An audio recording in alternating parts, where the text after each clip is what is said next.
Assalamualaikum warahmatullahi wabarakatuh. Okay, last week I was not able to do with my Hajj and Umrah series. I'm really, really disappointed deep inside because this is what I interested in. This is what I like, and because of this, last week I had done the informative series there to Instagram visa application for those viewers. As I've been thinking that I should be doing the video there, and that was the reason why the both videos which I posted over there fine. So but here, because of this, my link got broken. I myself was not able to go through these lectures. I was really feeling very upset inside, but now here I am so very happy that now we are going to again continue with our journey of Nabi Sallallahu Hajj, and mashallah, as just we will do a recap. I'm so very happy that we will continue his journey. Let us do a very fast recap. So basically, his rituals had started, and we had finished till here, dears. Completion of tawaf. All he had done, we can directly go till here. All of his rituals, he was doing it. We even read about the dua at Mizab al-Rahma during his tawaf, and he had completed his tawaf. When he completed his tawaf, we would comments continue from there only. Prophet ﷺ kissed the Hajar al-Aswad here, and we had a narration from Jabir radiallahu anhu where the Prophet ﷺ completed the tawaf. He kissed the Hajar before putting his hands upon it and then wiping his hands with it. MashaAllah, so very happy I am that we will be now continuing his rituals, and we had stopped there. So basically, he had finished his tawaf. After his tawaf, we are now going to start directly with Maqam al-Ibrahim. So here we are, we have an image of Maqam al-Ibrahim, old image. So his tawaf is finished, and after completion of his tawaf, Prophet ﷺ had walked towards Maqam al-Ibrahim. It was adjacent to the eastern wall of the Kaaba. He recited the following verse aloud so that people will be able to hear. وَاتَّخِذُوا مِنْ مَقَامِ إِبْرَاهِيمَ مُصَلَّى. Well, very famous ayah from Surah Baqarah. We know Surah Baqarah's ayah. No need to know about, in the sense it is such a famous ayah, 125, that Maqam Ibrahim's place is exactly the place we will do 2 rak'ah of salah. Here it is, وَإِذْ جَعَلْنَا الْبَيْتَ مَثَابًا لِلنَّاسِ وَأَمْنًا وَاتَّخَذُوا مِنْ مَقَامِ إِبْرَاهِيمَ مُصَلَّى. So basically, you have to remember, when we made the sacred house a center, there is a footnote over here. Sacred house is the Kaaba. It is a cube-shaped building in Makkah, Islam's holiest sanctuary, which Muslims face when they pray 5 times every day. So in this very ayah, Allah subhanahu wa ta'ala, has informed the Ummah that you will have to take sacred house, the sacred house Maqam al-Ibrahim, and you may take the standing place of Ibrahim al-Islam.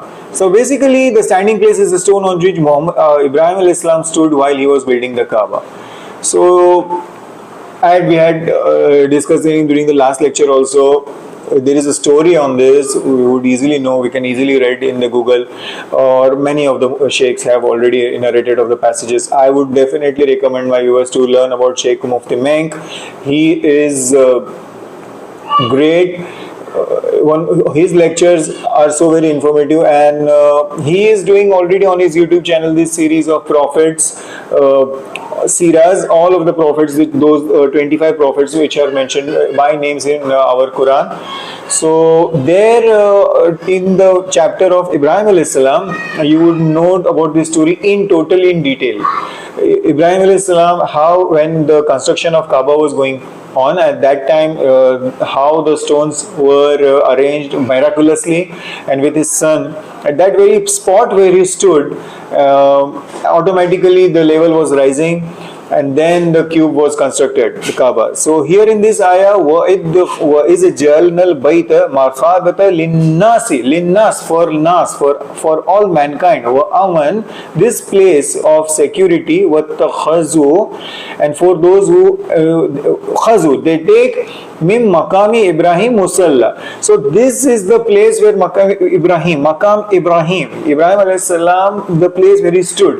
Now here we'll have to pray 2 rakas, okay, as a site of prayer. We entrusted Ibrahim alayhi salam wa ahadna ila Ibrahim, we entrusted Ibrahim alayhi salam and Ismail an tahhir bait, to purify my house for those who circle it, who meditate in it.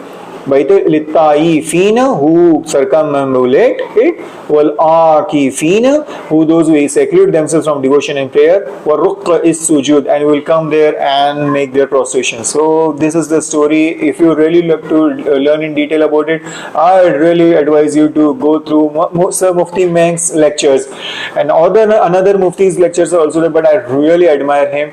So if you would be, I would advise all my viewers and followers, if you really want to know about this story, in one of his lectures he has mentioned totally in detail. This is a 1 hour, 1.5 hour lecture. We would know, but in short, in summary, in this ayah, Allah subhanahu wa ta'ala is mentioning his followers, why Nabi Sallallahu to Ummah, that this is the place. If this is the place, then Ismail Islam and Ibrahim Islam have purified the house, the Kaaba. So for the people who are going to come next and going to make their sujuds, but you may take the standing place of Ibrahim. This is very important. The standing place of Ibrahim, okay, you may take.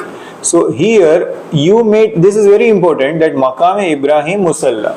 Now, that is the reason why after tawaf, okay, we do the tawafs, but the standing place, I again repeat, the standing place, Ibrahim al-Islam is standing here and doing the construction of the Kaaba. That is the reason why we would go and pray 2 rakas. So after finishing his tawaf, Nabi al-Islam has straight away gone to the Musalla Ibrahim. You know, it is very easy to know. In the image we already saw it. It is just here. The place we can see even the footprints. Those are imprinted there. And that if you do not get the space to pray 2 rakas because it is totally hugely crowded, you can take some meters behind, go behind somewhere and find a space and pray your 2 rakas nafil there. Now, he is reciting this verse of Surah Baqarah, وَاتَّخِذُوا مِن مَقَامِ إِبْرَاهِيمَ مُصَلَّى. Now, standing between Maqam Ibrahim and the Kaaba, Prophet ﷺ carried out a salah consisting of 2 rakas. He has recited Surah Al-Kafirun in the first rakah, so Qul Ya Ayyuhal Kafirun, and in the second he is Qul A'udhu Bi Rabbin Nas, Surah Ikhlas. In the second rakah, we have a Sahih Hadith of Bukhari. So this is the way we should also do it. After completion of our tawaf, we can go in this place. Again, I repeat, there is a huge crowd over here. Very difficult to find place. So people would go behind some space. They would stand some place and make some 2 rakas nafil. Of course, as people pray, they leave the space. There is the space. You come over here and pray your 2 rakas nafil. Okay. He again then went to the Hajar al-Aswad. He again kissed it before wiping it with his hands and passing them over his face. Again, after finishing this 2 rakah nafil, he again went to Hajar al-Aswad. So this is the way we should also do it. See, we finished the tawaf, 7 circuits. How the tawaf is done, you can easily read in my first lecture.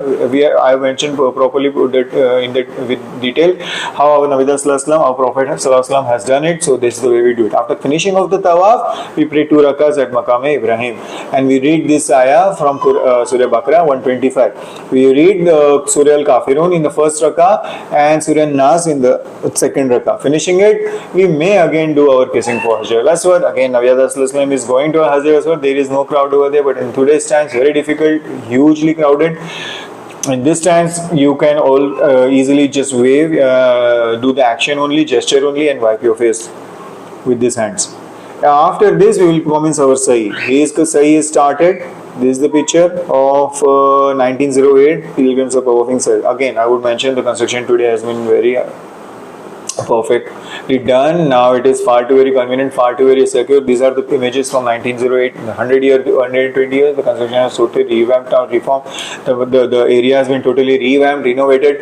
In this situation, we know how fully secure the Sahi has become now. Some very easily passable. The entrances, the exits are easily available. No any confusion, no any at all absolute changes. Of course, with Allah's will, any mishap can occur. Now, Prophet has left the mosque now, okay, through the gate of Safa, and then he has approached Safa. And here he has recited this Quranic verse. Inna Safa wal Marwa min sha'airillah. فمن حج البيت أو اعتمر فلا جناح عليه أن تطوف بهما ومن تطوع خيرا فإن الله شاكر عليم. Very famous ayah. The moment Nabi Sallallahu has approached the Safa, because his sa'i is going to commence, of course we know that he will start his sa'i from Safa and end at Marwa.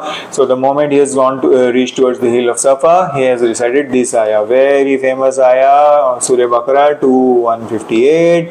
No need to mention of it. We know it is such a famous ayah. These are the signs of your sa'i. So indeed, inna Safa hill and Marwa, Safa wa Marwa mean Sha in the sense sign. So this is the footnote. Safa is the hill among the symbols of Allah. Two hills near the Kaaba in Makkah. Two hills, and the story goes to our Ismail Islam wife Hajira. She is running, and then the children again. That also you would get to know easily in detail with Mufti Mank's lecture.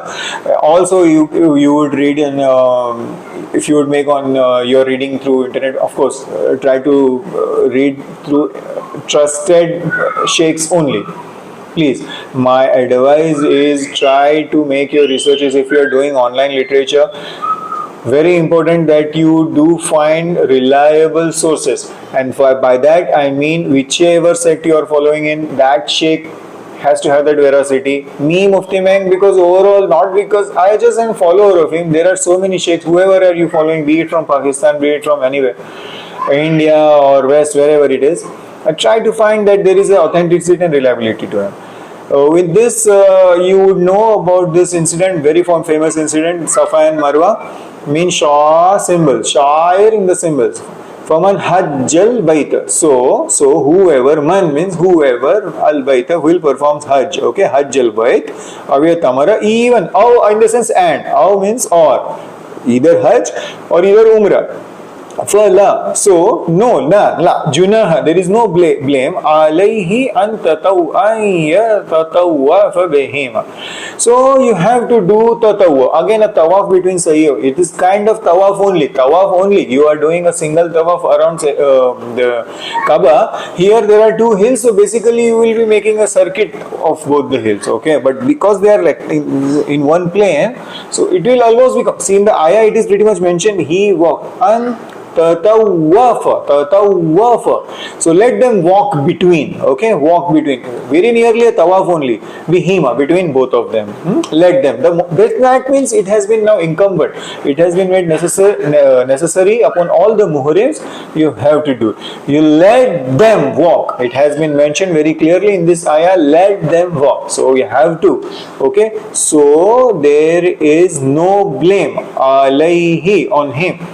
So you will not be blamed, in the sense, this is the very way, this is a very so beautiful way of narrating. Quran will not make you, there are some of the things which are related to penalties, punishments, and then there are some way where Allah subhanahu wa ta'ala will attract his followers, will convince his followers to come lovably. So here how beautifully it has been portrayed down to us as an ayah, where it has been mentioned that there is no blame, in the sense, if it's like we are not going to blame you. Rather, it is such a beautiful way. We are not going to blame you. As Allah subhanahu wa ta'ala with His might, He is telling us all Muslims, we will not blame you. So if you do it, it is actual. You will have to do it, but we will not blame you. Such very beautiful. So better, it is one in the sense we are wanting you to do it, and there would be no any blame on you. Okay.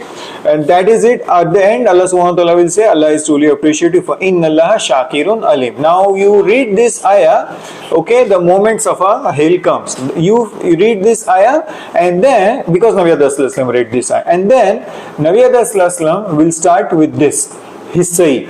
You will also start your sa'i. When you are doing your Umrah also Hajj, you will read, when we read in this ayah of Surah Baqarah 158, what did we read? Allah subhanahu wa ta'ala said to us, even who are coming for Hajj al-Bayt or even Umrah. So when we are doing our Umrah, we have to do sa'i. When we are beginning our sa'i, we read this ayah, because now our Prophet Sallallahu Alaihi Wasallam read this. And then he would begin his sa'i from Safa hill. which the verse mentioned first? Because in the ayah, the 158, as you would see, min sha'airillah inna Safa wal Marwa. Because in the very ayah, Safa hill came first and Marwa came first. Our Nabi Aslam, though the story, you would read the story in which how our Hajra radiallahu anha, how she has had gone through all the pain to feed the baby when the baby was small, her baby Ismail Islam, and the water was generated with the sprout of water, and the Zamzam story comes, how she ran. That is a different part. But here, because Safa hill's name has come, our Nabi has started from Safa. It is mentioned here, okay?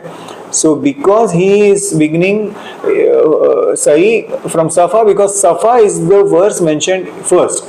Now when he ascended Safa, when Safa is a hill, okay, like this, and even Marwa is a hill. So both are like this. This is one Safa and this is one Marwa. So when he would go ascend the hill, he will be turning the face towards Kaaba and look at it. He professed the oneness of God. How? He says, Alhamdulillah, wa la ilaha illallahu, wallahu akbar.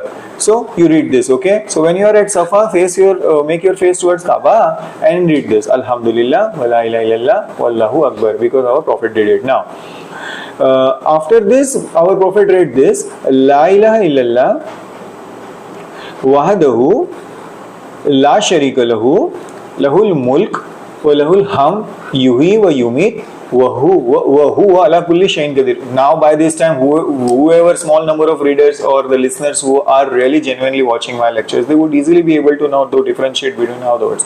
It's very simple. The letters are very easily to be recognizable. Very simple. La in the sense no. Okay, la. So la ilaha. Then la ilaha illallah. See, many times I have seen and observed this. Whoever on the YouTube channel also, not all the majority of the YouTube channels, even some readers or whoever the speakers, they would say la ilaha illallah. La ilaha illallah. So la ilaha illallah is very necessary. Okay, you can't say La ilaha illallah. La ilaha illallah. Okay. So there is no one of worship illallah except Allah. Okay. Illallah except Allah. Illallah is important. So la ilaha illallah wahdahu. Okay, wahdahu. But only alone. Allah alone. La sharika lahu. You cannot sharik anyone with him. Okay. Lahul his mulk. His dominion. Wa lahul hamd. His praise. Yuhi also, Hayat also, or Yumit also, Maut also. Yuhi, his life also, and he is the one who will give life and will give Mayyat also. Huwa in the sense him. Ala kulli shay'in qadir. Kulli in the sense all. Kulli means all. And shay in the sense each and everything. Okay, so he is capable of everything. In the sense he is Qadir. Yeah, he has Qadir over all the things. He read this Nabi Sallallahu. And then he read this also, which you as all the Muhrims must also read.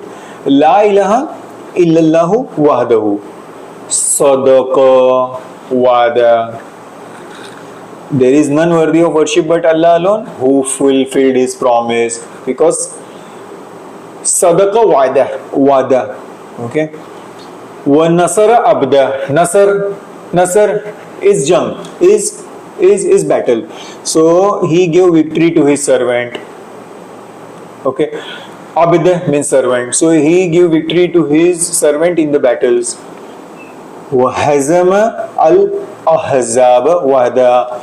And he defeated the confederates alone. So basically Nabi Aslam has put this ayah here, his dua here, because Allah subhanahu wa ta'ala is praising Allah subhanahu wa ta'ala that Allah has given us victory, that we were today able to have a victory on Makkah because he helped us defeating the confederates. This is a Sahih Hadith of Muslim 1218 and 1780. Now,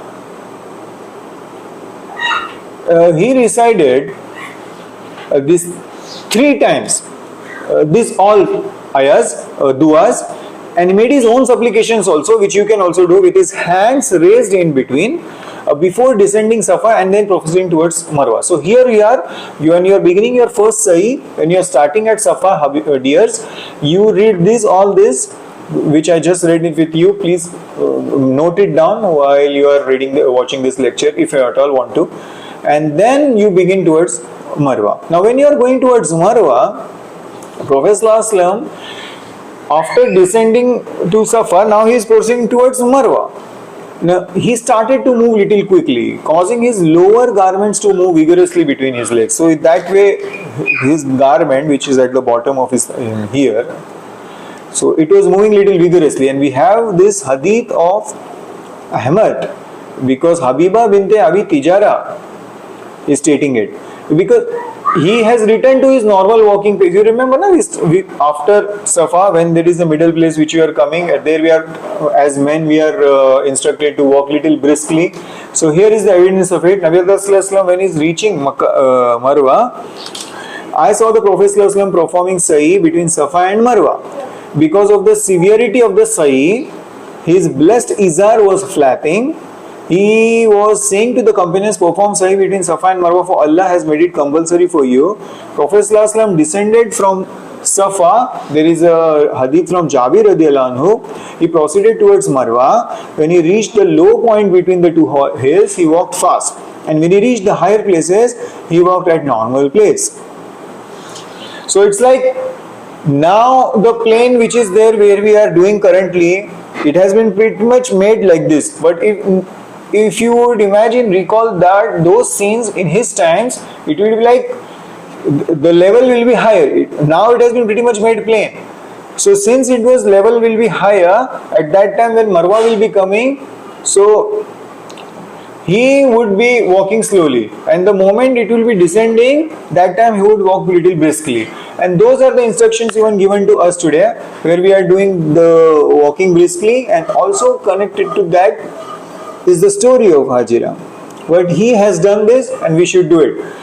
But because we are now very difficult for us to find the elevation of both the hills, not possible for us. But Nabi did it.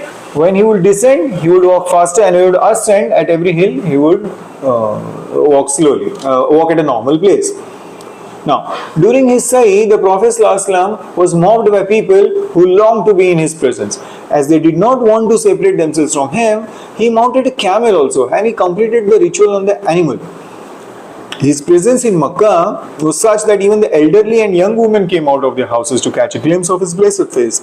Well, large crowds of people had gathered and chanted his name. And there is this hadith from Abdullah ibn Abbas radiallahu anhu. Allah's messenger had come to Makkah. There was such a large gathering of people around him that even the young women had come out of their houses to catch a glimpse of his face. They were chanting, "His Muhammad Sallallahu, His Muhammad Sallallahu, Allah's messenger." He was so kind, so gentle. People were not showed back to make way in front of him. There was a throng of people around him. He rode the she-camel. Now, as you would know from here, there was a huge crowd. He was mobbed by this all crowd when he was doing this sa'i.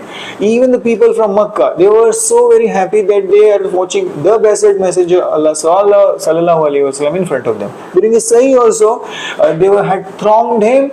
The sa'i was going on and on, but the crowd had come gathered in such large numbers, they were wanting to watch his blessed face. During this time, he took a she-camel, his own kiswa, his camel, and he finished his sa'i. That gives us this indication that the wheelchairs also which we are using, or for that matter, if you are carrying someone, it has been allowed. You are permitted to do it. Because our Prophet ﷺ has used a camel also. See, by this we are coming to know of the very signs and what is permissible to us. The very reason for all these lectures and this account is for this only, that there is veracity, there is authenticity of the things which we are allowed to do. Like he has himself done his sa'i, riding on the camel. That gives us the indication that it is not necessary to only keep on walking and running for sa'i. We are able to even use the electric vehicles, which now Saudi government has made us possible, which we are very thankful to them, that because of their this blessed act, so very useful for us, because our mothers and fathers who are so elderly and aged are able to do it. and they could easily arrange a khadim also with a wheelchair to it, and they could do it, which was not a possibility years earlier. But he used a camel. And again, even elderly young women had come out of their houses to catch just small glimpse of it. There was a huge crowd, lot and lot of even the Makkans also from the very people from Medina, the inhabitants from Medina also. At the same time, the township residents of Makkah also, they had all got it. Of course, the Medina residents have already come with him because the journey has started from Medina itself. But in the Makkah city, the Makkah town, those are his relatives also, and those are his very well wishers also. That was such a severe incident 10 years earlier, wherein those very circumstances he had to go leave Makkah. That so in such an humiliation, and he had to do his hijrah. Now he has returned 10 years later. Just imagine, those well wishers might not be even wanting him to go, but because of the very severe atrocities of the Makkah Quraysh, we know that hijrah had to happen. But they always had this love for him, they always had this connection with him, they always had this longing for him. And when they are now seeing him in full severe, because in full blown, see, the earlier umrahs he had just come, but this time he has come with the entire entourage. He's all sahabas, he's all friends, he's all people, he's all followers. In thousands he has come, and the people are just so very happy. Hey, our Nabi Sallallahu, hey, our Muhammad Sallallahu has come. After years, after 10 years, and the earlier 13 years he had faced such ignominy. Moving ahead, now we will do the Marwa, and we will finish this lecture.